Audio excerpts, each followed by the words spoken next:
The $33 million settlement will be placed in a trust and distributed in terms of the Occupational Diseases in Mines and Works Act to claimants who qualify for it. Part of the settlement will see the companies funding the costs of the trust and all important medical evaluations too. It's been a long road, nearly a decade since the National Union of Mine Workers started engaging the two companies. This is a massive victory in the context that now the baseline has been set. That's the first thing.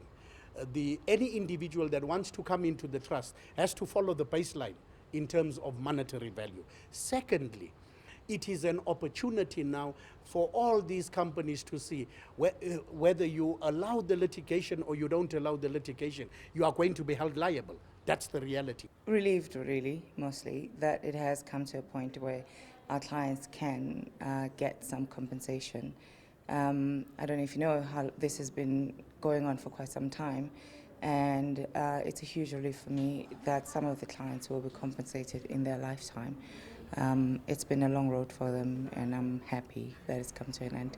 It's not over for the miners yet. In many instances, they still need to prove they have silicosis or silicosis-related TB.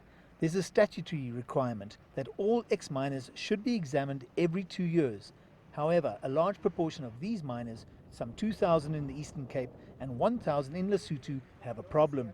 But that system has collapsed, especially in the Eastern Cape and in Lesotho. As a result, a large number of them have not had that examination, so they don't have that proof that they have the illness. They suspect that they do, which is the instructions that they gave us. So what will happen now is that the doctors sent by the trust will go there and examine people. There's currently a class action suit involving several thousand other claimants, and this victory will serve as a positive sign that the mines are willing to settle. So now the industry has to come. Our disappointment is the fact that it's not an industry settlement.